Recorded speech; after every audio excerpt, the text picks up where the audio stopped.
اور حضرت ابن رجب حنبلی نے لکھا ہے کہ وہ پانی اتنا گرم ہوگا جب جہنمی اس کو پینے کے لیے، پہلے تو صحیح حدیث میں آتا ہے جس کو صاحب مشکات نے لکھا ہے کہ جہنمی پکارے گا، ہائے مجھے پیاس سے میرا کلیجہ جلو ہے، مجھے پانی تو، پہلے تو اس کی بات ہی کو نہیں سنے گا، پھر دروغ جہنم اس کو کہے گا ہاں بتا کیا کہتا ہے، تو وہ کہے گا مجھے پانی تو۔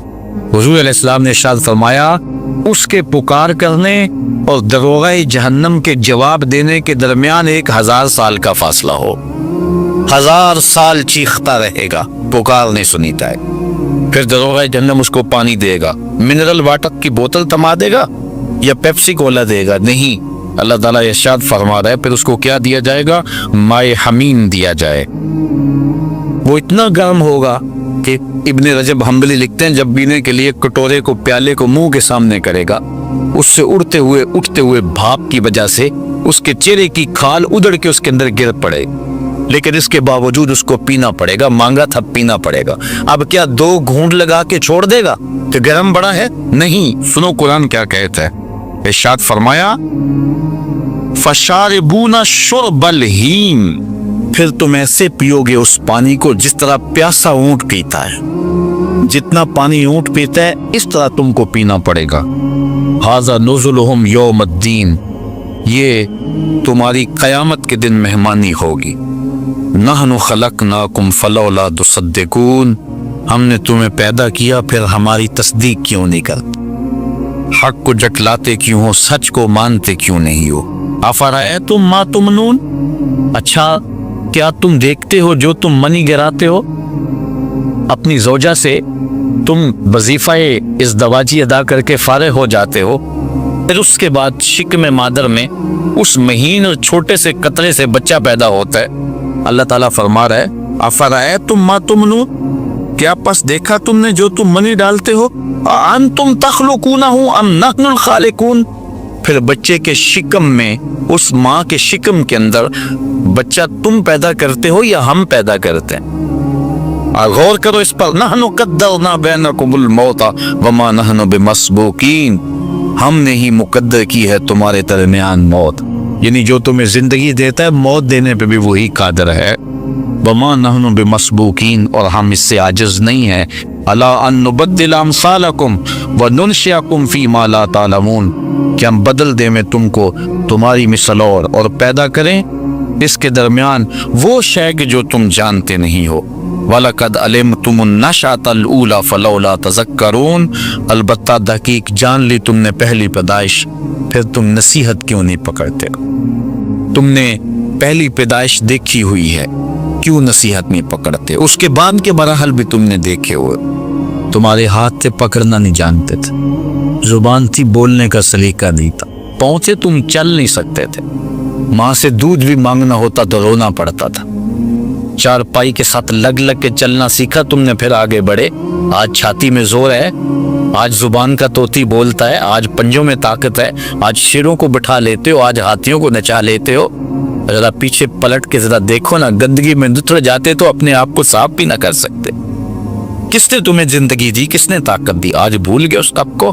اچھا آج بھول گئے، یہ وقت پھر آنے والا ہے، بڑھاپا طاری ہوگا، پھر عذاب مدمہر، پھر سماعت جواب دینے لگے گی، پھر ہاتھوں پہ غاشہ طاری، پھر ٹانگیں جواب دے جائیں، پھر یادداشت کھونے لگے، چارپائی پہ لگ جاؤ گے، سارا زور جوڑ کے پانی کا گلاس مانگو گے، پھر کانپنے لگ جاؤ گے، ہانپنے لگ جاؤ، پھر فالج کا حملہ ہوا اور پھر بولو براز بھی چارپائی میں۔